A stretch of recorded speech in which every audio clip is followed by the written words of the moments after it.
हा विजय माझे दैवत श्रीमंत छत्रपती उदयनराजे भोसले यांच्या चरणी अर्पण करत आहे आणि कैलासवासी विशाल जाधव यांचं कार्य आणि माझ्या मातोश्री यांचं कार्य त्यांच्या आशीर्वादाने हा विजय झालेला आहे। आणि वॉर्ड नंबर 3 मध्ये जे मी वचन दिलं होतं की माझ्या वॉर्ड नंबर 3चं सदर बदल सोनं करणार, याला ते मी वचन घेतले, मी वचन 100% पूर्ण करणार।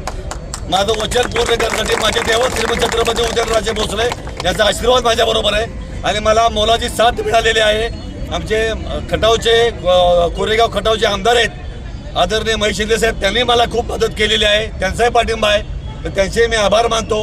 आणि शिवछत्रपतींच्या चरणी मी नतमस्तक झालेलो आहे। माझे 2 उमेदवार घेऊन सुजितची आई आहेत आणि गुरुदेव कांबळे आहेत, या दोघांना इथे घेऊन आलेलो आहे मी। तर या सातारा शहराचा विकास करण्यासाठी मी कटिबद्ध आहे, मी वचन दिलेलं आहे आणि प्रामाणिक मी प्रयत्न करणार आहे। मी रोजगाराचा मुद्दा घेतला होता, माझ्या शहरातल्या माझ्या जिल्ह्यातल्या जे तरुण आहे मुली आहेत मुलं आहेत यांना देशाबरोबर परदेशामध्ये मी नोकरी लावणार आहे, त्याच्याबद्दल मी वचन देईन, त्याबद्दल मी कटिबद्ध आहे।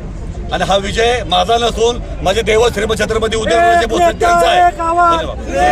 आणि सर्वात महत्त्वाचं वॉर्ड क्रमांक 3 मधील जेवढे मतदार बंधू भगिनी आहेत त्यांनी मला त्यांचे खरंच मी मनापासून आभार मानतो, कारण मी जो त्यांना शब्द दिला, मी वचन दिलं त्यांना की तुम्ही मला माझ्या उमेदवाराला निवडून आणा, मी तुम्ही सांगाल ते करायला तयार आहे। त्याप्रमाणे माझ्या मतदार बंधू आणि भगिनीचे मी मनापासून कोटी कोटी त्यांचे आभार मानतो।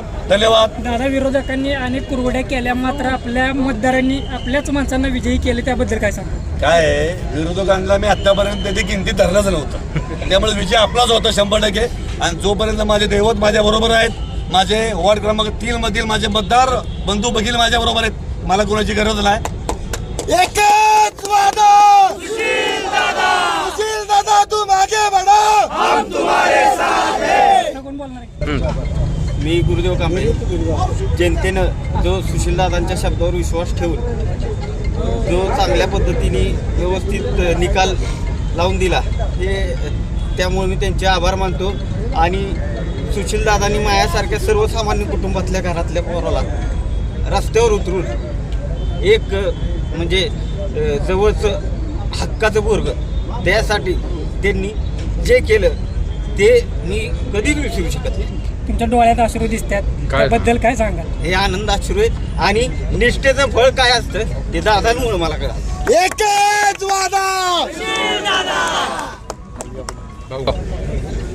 छत्रपती शिवाजीराजांनी 18 पगड जातीच्या मावळ्यांना एकत्र घेऊन स्वराज्याची स्थापना केली होती।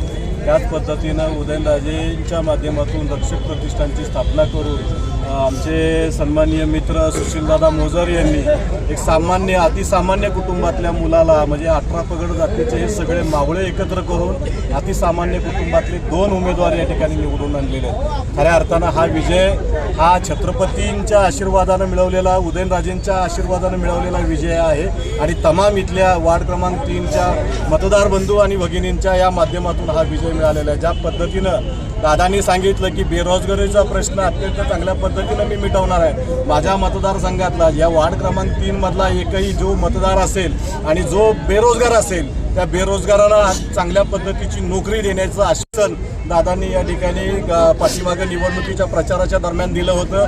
ते आश्वासन सुद्धा पूर्ण करणार हे अभिवचन सुद्धा आता या ठिकाणी या विजयाच्या या प्रचाराच्या मोहिमेमध्ये दिलेलं आहे। खऱ्या अर्थानं आज या ठिकाणी गुरुदेव कांबळे आणि आमच्या